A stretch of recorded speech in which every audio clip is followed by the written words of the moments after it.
Jinx. Doing 4. Oh, never mind. They already picked up on it. Yay! Right.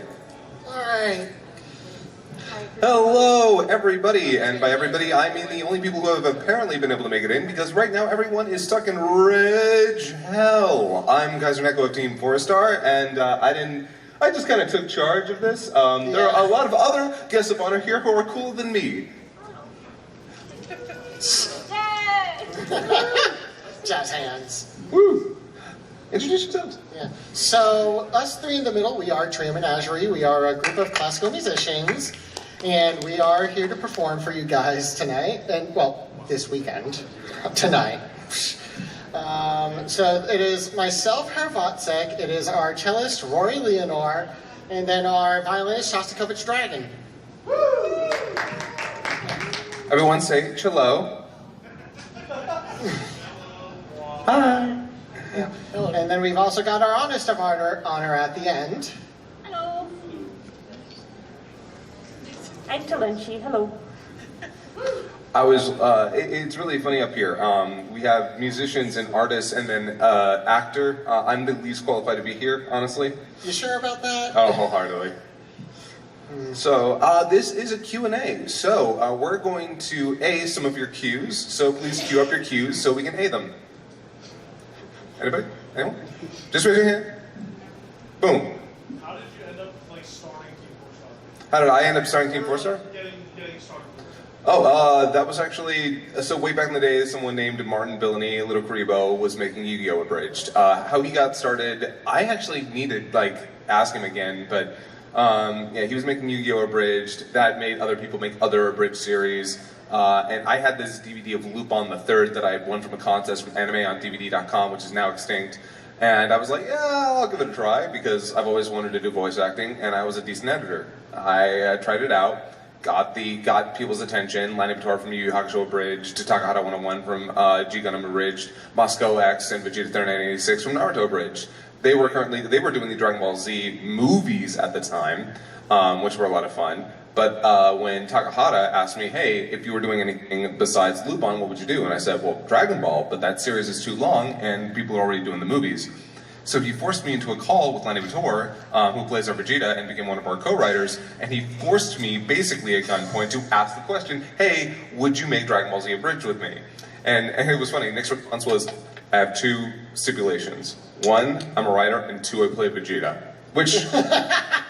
Yeah, and so that was basically how Team 4-Star was created. We needed a name. I was like, well, there's the 4-Star ball, so we're Team 4-Star. And yeah, that's kind of how it started. At that point, it should be Team 5-Star now. It's always really funny, because putting 4-Star in your name is a good way of just saying, we don't think we're the best, but we're good enough. All right, so next, you. Oh, I think this is a good question for all of us, actually. Oh, God, yeah. So, I'm going to give the most PG answer I possibly can. Back when I was a kid, I was online, and I was looking up art. Art of what? Don't ask. This isn't that kind of panel. And then I found furry, and that's how that started.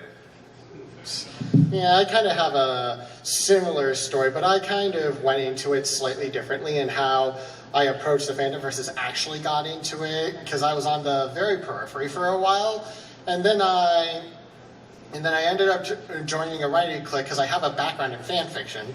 But I ended up joining a combined writing sports thing, and then one thing led to another, and I started meeting other musicians, these 3, and one thing became another, and well, here we are. I've got my own mic. Okay. This is my first time talking to a mic in my fursuit, so this is interesting. Is it working? Is this how you do it? I saw that guy put it in your head. Okay, that's good. I can't hear so good. Well, that's the opposite of the Jurassic Park movies. But anyways, so funny, I was sort of on the periphery for a while, but it was actually a friend of mine from the Hannibal TV show fandom. I don't even remember how, but it just happened. I don't know, that's pretty much, it took me a while to figure out what my persona was, but same as hair, a lot of my connections were through the classical music furry community is sort of my tap into a lot of it. So, and then the rest is history because I don't do anything half-assed. So once I was a furry, I was like, all right, well, I guess it's happening, so I'm gonna do it. And, yeah. Always full as being a furry. Exactly.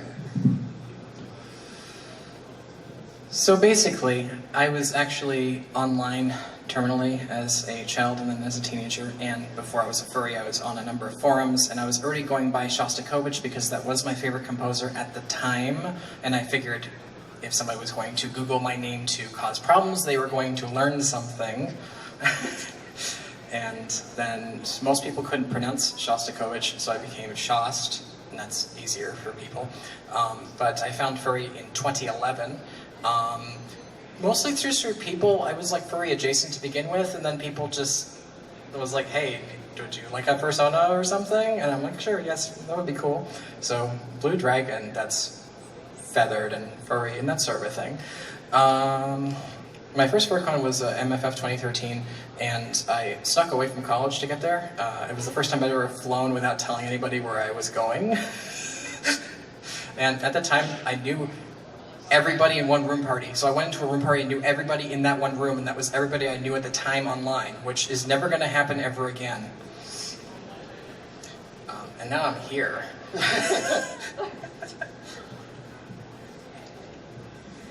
So I'm an artist and I'm furry adjacent, and basically most of my friends end up being furries. And I started going to cons when I was in college. A friend of mine was like, hey, there's this thing called Anthrocon this summer, you want to go? And I was like, sure, whatever. And I got there and Nambroth was vending there, and I was like, holy shit, I follow you on DeviantArt. So I was like, oh, I like this. This is cool. There's cool art here. And I like birds and animals, so yay. Actually, it's sort of interesting because, like, me getting into furry since I was really young at the time, younger than I probably should have been on the internet with free access. I actually, like, kind of grew up with furry since I was, like, 11. And the cool part about it is that, you know, at first, you know, I was looking at that kind of art, but then I started, like, talking to more. I was on forums, I was in chat rooms, I started going to parties by the time I was, like, 16. Actually, like, I was living in California, and one of the biggest ones there was called the Prancing Skiltaire. And, like, I was meeting a lot of people. And one of the coolest parts about it was just the sense of community that I found. Furry is one of the most inclusive and creative subcultures, I think, in the world. And I was really glad that, you know, as I, you know, was a, you know, young queer guy, I felt really embraced by that community. And as I've grown up, it has introduced me to all sorts of walks of life. Because, you know, I was just a normal, you know, okay, I would say normal. I was just a, how do you put this, sheltered kid. I hadn't met a whole lot of different kinds of people, a whole lot of, you know, from the neuro-atypical to, like, queer that I wasn't unfamiliar with. So, yeah, this fandom has introduced me to so much and so many people, and I'm so grateful for that because it has made me a better person, not kidding. So. Is this what it's like having a twin? Because it's sort of a similar, I've sort of found it's a similar place for me as well. I was a very late bloomer in terms of that sort of thing. It wasn't until I found the fandom that I started realizing, oh, actually, I do have I'm not quite as introverted as I thought I was. So, you know, it's always good to remember that that was what sort of helped me blossom socially, so. One word I would not use to describe hair is introverted. There's a reason I'm a parrot, ladies and gentlemen. Oh, I also wanted to say, like, I kind of find that I vibe more with artists in, like, convention communities and stuff than I ever do. Like, I try to meet, like, artists in my hometown and stuff, but so, like, I study illustration, and I love to, like, draw stories and, like, funky magical things and stuff, and most people that I meet just regular out in the city is, like, fine artists, and that's really cool, but it is so different. And so I'm just grateful to be, like, a part of this and be able to come here and, like, vibe with artists, that we all get each other, you know, and we can, like, geek out about birds and shit. It's great. The variety of artists that you find in furry is so spectacular because you'll find landscape artists, you'll find model artists, you'll find from 3D, 2D, paint, ink, all across the spectrum, you're going to find different types of artists who are creating all types of art, and same with musicians as well. I was about to say, it's not even in the art fandom. I mean, one of the reasons I really like being a classical musician in the furry fandom is we're able to bridge a lot of things that you can't do outside. So, for example, we're friends with Magic Rec Crew, and we're going to do like a collaboration with a hip hop, you know, and a lot of that sort of like it's just you don't really do that outside of the fandom, and I think it's a really great way to, especially us as classical musicians, one of our big passions is bringing classical music to unique spaces because it's not taught about in school anymore as much. So people don't really understand it, and so being able to have a platform where not only are we able to educate and expose people to it, but also sort of bridge that gap, collaborate with other type of musicians. There's really not another community where you can do that, which I think is really powerful and really special. Yeah, and it's also just nice to have performances out there to begin with, and it's sort of great to see what else is going on in the world, because like the thing about the furry music community is that there's so much going on, and it's like you can't really define it by a genre. It's more like a full subculture. So you've got, aside from the hip hop and classical elements, you've got metal musicians running around all over the place. You got rockers running around. It's kind of just great to see what the incredible diversity of furry music is like, and it's really wild once you get to know people within that sphere. Hell yeah. Yeah, I have a friend who does heavy metal albums. When I was growing up, I had somebody who was doing like breakcore at the time, so it was a lot. All right, so anybody else want to answer any more, or next question? All right, next question. Anybody got anything else? Really thankful we have an actor on here that's leading this. Trust me. There's a reason, I'm pretty sure for Talenchi as well. I mean, we're performers, but there's a reason I use my cello and not my words, so. Don't worry, I've been doing this for a long time. I get in front of a bunch of people and I have to like use my words a lot. It's terrifying. I mean, I don't know. You use your words a lot whenever we perform, just to introduce stuff. You know? Honestly, you've been pretty well spoken, so don't cut yourself too short. Oh, well, thank you. You. I've actually got two questions for you, Kaiser. One, are you all ever going to update your website for Team 4-Star? Probably not. Alright. Two, it seemed to get a little heated at the time. Did Toss Kaiser, did that ever get really personal? Oh no. No, we really hammed that one up for the game specifically. I mean, it did get to a point where I'm like, hey, I'm like, the joke is funny, but if I'm not able to play the game with y'all, it gets to the point where like, I'm not interacting much, so I did have to say something, but it never got to the point where I was mad at anybody. So, all right, next question. Mm-hmm. Yo. For the trio, how did y'all meet each other? wait, I want to do this. So first, the funny thing is, I tell this at our concerts too. So I actually didn't hang out with Shas for a while because Shostakovich is my favorite composer, and I was like offended that they out-nerded me. And that's really dumb. Don't get me wrong, it's dumb. But it was this weird thing. It's like, that's not fair. That they can't have that name. But there was a chat, right? There was like some group chat or something. Yeah, I think it was like a really small one. And then I think it was AnthroCon. We're like, we're all going to a con. Let's. No, it was MFF 2016. Wasn't it? No, it was the wine tasting party. Was the first time. No. Was it the room? No, was it the room party with the string quartet first? I can tell the story. Okay, Shasta. MFF 2016, we went to that Tex-Mex restaurant that's next to the ice rink that's across the street from the hotel. Oh yeah, I know the place. We got hilariously drunk on those fishbowl with the little plastic sharks. Yes, you were, because I guess the fishbowl was effective then. But we went back to the embassy suites and we had a bunch of people sort of together, and then we started to read string quartet music in the embassy suites. Yeah, like we had planned to have a sight reading party. Okay, was that when we tried to read Bartok drunk? Yes. Bartok is like ensemble-wise some of the hardest music, so I do remember that because that did not go well. It's Bela Bartok's string quartets. It's kind of crazy music. They sound really cool once they're put together, but it's like... We also read Shostakovich 7, though, didn't we? Yes, and it was awesome. Yeah.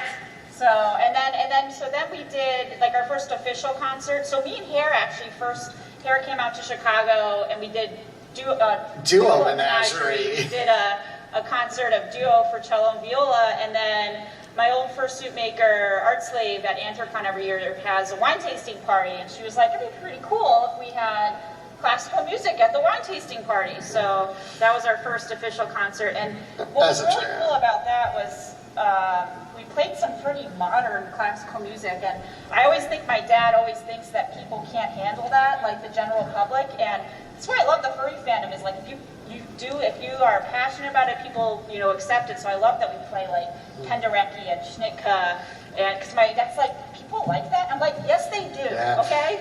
Yeah, let's put it this way. If you don't know who they are both composers who have died within the last 50 years.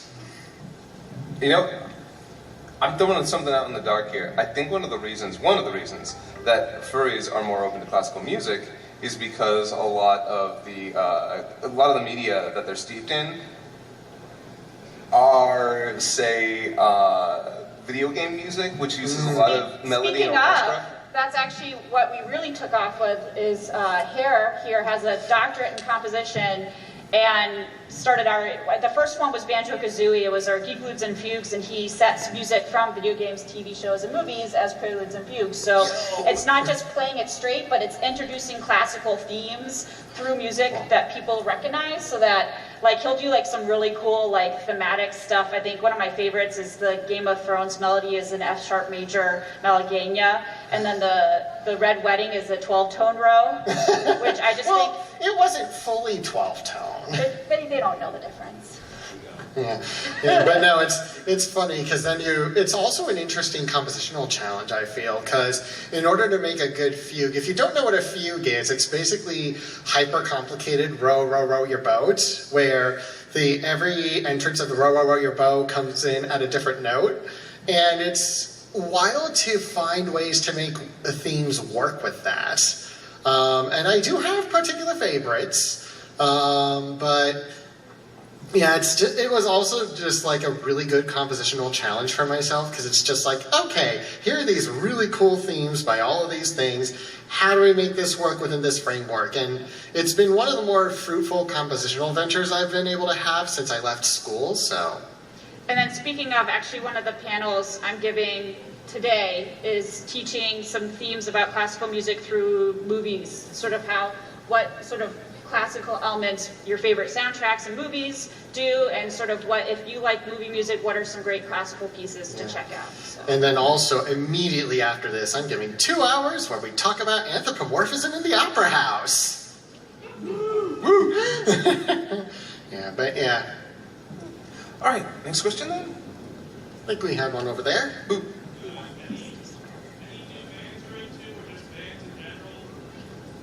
Well, any new bands that I'm into.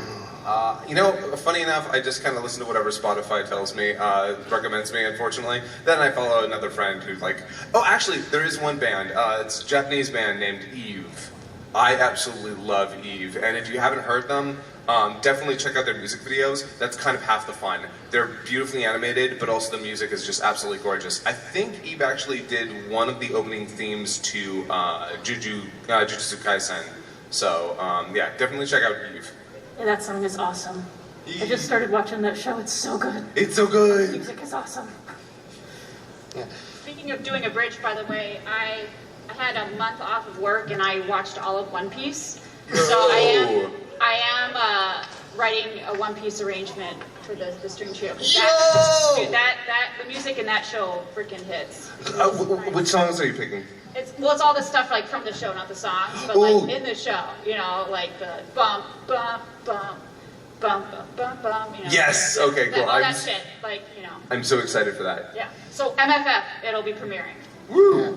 Yeah, for me, it's not. I don't generally tend to go by bands. I sort of just feel like what I feel like on particular pieces. So lately, the playlist has been a lot of Rose's Turn for the musical Gypsy, and also a lot of one of Tchaikovsky's fantasy overtures. It's one of the ones people don't know. It's the one on Francesca da Rimini, which has the crazy storm scene in the middle. But yeah, it's sort of just been, it hasn't really been bands for me. It's been sort of specific pieces for me, because that's usually how my brain operates. I've been going through Japanese jazz fusion, so it's been T-Square, it's been Cassiopeia, I'm blanking on the rest of them, but I've just been going through all of this. Oh, and I listened to the entire discography of Grace Jones recently, so... Oh yeah, that too. By the way, if you like any Japanese bands, definitely check out, there's a bunch of really good Japanese math rock. Absolutely stellar stuff. Math rock? Yeah, no, trust, it's, if I tried to describe it, I would fail, especially to a bunch of musicians who would look at me like an idiot. But yeah, no, it's stellar stuff. I mean, I've heard of math opera courses, but not math rock. Yeah, no, definitely check it out. So I, besides classical, besides classical music, I love metal because I very much believe it's like the closest popular genre to music. Because classical music, because the way I listen to music, I can't actually understand words because I'm so used to not listening to what people are saying. Because most of the stuff I listen to is like in German, and I'm not going to understand that. So, and it's very texture, instrumental, harmonically driven, and that's what's interesting to me. So I've always been a super hard lover of Dream Theater. I don't know if you guys know. I like prog metal. Hell so, yeah. Yeah, Hell and yeah. I need some new bands that are as good as Dream Theater. I'm really picky. Actually, funny enough, math rock has its roots in Rush and King Crimson, so it's not too far off from that. Okay. By the way, I love prog. Love prog. I grew up with Dream Theater, Rush. Oh my god. Yeah. What about you? Have your arting playlist? Oh yeah, for sure. I think the song I have two songs that I do on repeat. Either one of them is Starlight Brigade by TWRP, and that one kind of partially inspired like the Convoke cover. And then the other one I listen to on repeat is what is the name of it? I can't remember the name of the song, but it's by Creepy Nuts, and it's the opening theme to Mashal, which is a hilarious show. Oh my god, it's so good. I made my partner just sit through the intro every time we watched that. He's like, "Can we skip that?" I was like, "No." I was like, "This is too good. I like this song." That's like the One Piece time. What was the song right after the time skip? Like the da na na na na na na na na na na. That's why I play the cello. I can't sing. That one. That's it. Bombs. Alright, so, next question then? Alright, next question. Anyone got another question for us? Please. Yo. For Talenshi, how did you get started with art and how did it evolve? Ooh. Oh, that is a really complicated question. Just because it's gone a lot of places. I always liked making art, like since I was a kid and stuff. And I thought I wanted to do things like video game design early. I was like just drawing all the time, and then I found out about anime in high school, and I was like, ooh, I'm gonna do game design. And so they were like, well, you could do like illustration if you want to do character design or something. So I went to school for that, and got there, and I was like, okay, I don't actually like all the things that go into game design, but I really like illustration. And so I did, I've done some kids books and stuff, and done some, illustrated some stuff that my partner and I have written together. And just sort of like started out in like pastels and then watercolor, and then got sick of watching paint dry and figuring out what to do with originals that weren't selling, so I switched over to digital for a long time. And I do most of my work now in Procreate on iPad, but I also started doing like ink drawings and things like that, and I also do sculpture, which is really nice because I hadn't done that since college. It's been like 10 years or something. So I started working with air dry clay again, and that's really fun. So just kind of like trying new mediums whenever I can and stuff, and playing and trying to refine the process so that I'm not working so slowly that it drives me crazy and, doesn't pay me enough to eat. But I'm really grateful to be able to do this, and like, I don't make money all the time, so I'm very lucky to have a partner that supports us when I'm not doing so well. But yeah, and we come up with a lot of things together, like we make these refillable books. I have one with me, I'll show you. God, we make so much stuff. Yeah. There's the 2D art side of my artwork, and then there's all the stuff that we make together.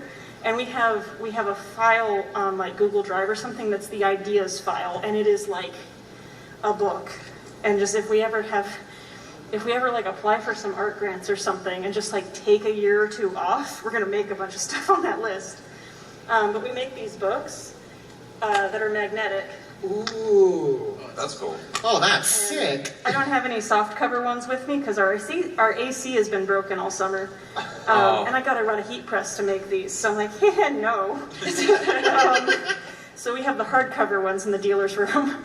But we make those all from scratch and everything. And I have 3 of the light up dioramas that we've made. Those were my partner's vision. They started out as like pins that are wearables, and those weren't selling because people didn't understand what they were, or they were afraid to handle them. I'm not sure what it was. But we started making the dioramas with glass domes and like sculpture and stuff. And as long as those are next to the pins, they both sell. And it's like, okay, cool. You know? Don't question it. Yeah, we've got, God, we still have a sublimation printer that we need to get functioning. We've had it for 2 years now and have no time to like set it up. We just use the heat press for the softcover books. So yeah, we're always expanding, always trying new things, and making art. Nice. Actually, that makes me wonder, how did you get started on acting then? Because I'm sure that we're all sort of interested in the origin stories now, right? Oh my gosh, this is like, it's not even embarrassing because I was a kid, but so if anybody knows me, they know that I'm a big fan of Dragon Ball. And back when I was a kid, let me just say that the Dragon Ball dub was not accurate to the original. That was a big contentious point that, regardless of whether or not you liked it, it was not accurate. And so there was a lot of people going, like a lot of contention going around that, and especially in the fandom, everyone was like, oh, they need new actors, they need to do this, they need to do that, and I'm like, I would love to act in Dragon Ball one day, and I actually did, so hey, I guess that out. Life over. And but at the time, I was like, well, I want to start acting. And so I took my camcorder, set it in front of my TV, played the second Dragon Ball Z movie, muted the TV, and then recorded me talking over the scenes. Wow. Yeah, that was my first time I ever tried it. Wow. A couple years later, I actually got a video card, I got actual editing software, and I got a terrible mic. I've uploaded those original clips. It was Trunks killing Frieza. Yeah, that scene is, I actually did that scene, and it's terrible, and it is online because I had to show people.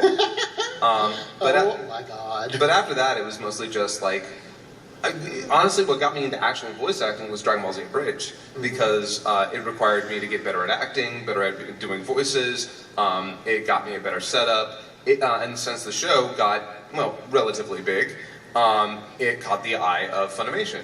And Sentai Filmworks over in Dallas and Houston, respectively. And so I got pulled over to Sentai Filmworks by Chris Ayers, God rest his soul, wonderful man. And he got me in my first anime role, which was the tale of the ambition of Oda Nobunaga, an anime where Oda Nobunaga is a busty young woman. Yeah. So, but that was my first time I ever acted in an anime, and then I started getting involved in some video game work. I was in one of the Dragon Ball movies as a side character. I was a creative character in Xenoverse 2. And yeah, I've been doing some acting here and there. Still do a lot of video game work for the most part, do some online stuff. Don't do a lot of anime nowadays. Let's just say that when you ask for permission and not forgiveness, you don't always get all of the forgiveness. Well, ask for forgiveness instead of permission, because that's essentially what we did. Because when we made Dragon Ball Z Abridged, it was like, yeah, they'll be okay with this, right? But yeah, so nowadays, yeah. But that's how I got into acting. Yeah. God, we have wild... I'm sure all three of us have slightly different origin stories for how we decided why the music shindig. I'll go first. Why not? Go down. Yeah. So for me, it was... For you, it was Dragon Ball Z. For me, it was actually conducting to Disney's Fantasia. So that was one of the first memories I had. I started playing violin when I was 7 years old, and I was but I kind of thought about falling off on it. In the middle of middle school, I was about to be like, oh yeah, I'm going to do some game design. And then I got into an arts magnet high school by the name of New Old School of the Arts. If you've ever seen the movie Moonlight, the person that wrote the play that movie is based on also went to this school. And I happened to have earth science with one Mr. Michael Sterkolevsky. And he introduced me to a lot of the music I listen to now. And I was like, wait, classical music can do this?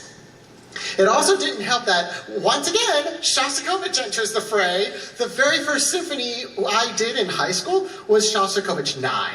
So that was a wild insanity. Your high school did Shost 9? What?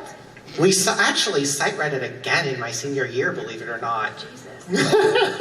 But yeah, no, so that was how that whole thing started. I thought I was going to go into conducting, went into composition for my undergrad because I figured, that's going to be the theory side of things taken care of. And then I did some conducting for one of my composer concerts and realized that I suck at it. So I continued with the composing track. I switched over to viola before I started, and then I also picked up theremin along the way. So that's where I am now. He's performed theremin with the Atlanta Symphony and the Pittsburgh Symphony. And the Baltimore Symphony. Oh yeah, and Baltimore as well. So he's like becoming like one of the theremin players, which I think is pretty cool because it makes us look really Well, I don't know if I'm one of the players yet, but hopefully I'm a player, so we'll see what happens. So I actually started, my first two memories was when I was 2 and I went skiing, and when I was 3, my dad walking in the front door with a cello. If you're wondering how that works, it's a very small cello, don't worry. So I started when I was very young, but just something about it I really connected to. I remember my dad brought home, when I was 9, album of Yo-Yo Ma playing a bunch of cello concertos, and I was listening. I still remember, it's like, you have those memories that just stick forever, and we were sitting on a chair, I was sitting on my dad's lap, our cat was sitting on the CD player, and we were listening to Dvorak 9, not Dvorak 9, the Dvorak cello concerto, and that was like, when I was like, oh my god, cello's awesome, I want to do this. And so, like hair too, though, I had a hate-love relationship with it. I developed some pretty severe tendinitis with Shostakovich cello concerto. You guys probably know the key, those chords. Which one, though? The chords in the first cello concerto. Oh, first cello concerto. There's like these chords that are just really funky, and I had terrible. So it was hate-love, but it was actually and Shostakovich for me was the moment where I was like obsessed. I was at my music camp, and this guy it was the Black Angel CD, and Shostakovich's the eighth quartet was on there, and I'm like, oh, this is so metal, this is what I want to listen to. And so I was that kid that was blasting Shostakovich symphonies in my headphones during tests, and so, I was that kid. But, and so I didn't get really serious, though, until my last 2 years of high school. I went to a boarding school and had an amazing teacher there. And so at my undergrad, too, actually, I was going into conducting. I actually got I was at Drake University in Des Moines, and the conductor there, actually, I was an apprentice of, but classical music is always very behind. It's one of the reasons why I really like doing what we do and having the freedom what we do, playing it, because it's really hard to move things forward in the classical music industry, and fortunately that works as a woman. You probably noticed there aren't a lot of female conductors, and I still remember that the symphony was spreading rumors that I got my apprenticeship because I was sleeping with him. And so I was thinking to myself, is like, yes, I could be that, but I'm like, I don't know if I want to fight that battle. And I still always question it, and that's also why any female conductor I see blows me away. Just know, if you see a female conductor, the battle she's had to fight to get to that position is incredible. But I remember playing with the Des Moines Symphony in the cello section. We were playing Dvorak 9, which is a really famous. I was in Iowa, and it's an Iowa piece. And I remember that exact moment playing in that section. I was like, no, this is what I want to do. And so I pursued being an orchestral musician for a while, but it was COVID kind of shut that down. But luckily we're at the trio, and it's really given me the freedom to, what my passion has always been, which is, you know, sharing my love of classical music with people that wouldn't be exposed to it. Because if you haven't heard of Shostakovich and you like epic movie music, like Shostakovich and Mahler, right? If you were to describe epic music, Mahler, like he's like the OG of epic music. And so I really like having the opportunity to sort of bring it to the masses, right? Which I feel like a lot of symphonies are still failing at. So I really like being able to be like on the ground floor with the younger generation, getting to sort of share that passion. So. And then we have one more. So it was actually a really funny origin story. So when I was about 4 years old, my parents liked to shop at a clothing store named Talbot's, and it played classical music inside of the showroom. And I had nothing else to do there as a child other than listen to the music that was in that store. It's a women's, like upscale women's clothing store. But then everyone could tell that I really liked that music, and so somebody asked me, would I want to play violin? And I'm a 4-year-old, what do I know? So I say, yes, of course I do. And I had wonderful teachers growing up. My parents took it very seriously because I also took to it really well. I can't call myself a prodigy, I just worked really, really hard. Getting into high school, I started to realize I might be good enough that I might be able to make this into a career.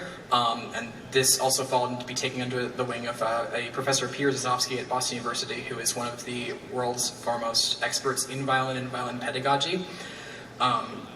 With him, I then got a degree from Boston University in violin performance. And I also studied overseas in Royal College of Music in London for a semester, and that was awesome. That was actually just a huge excuse to go see all the people that I knew who were furries in London. That was that was a great trip.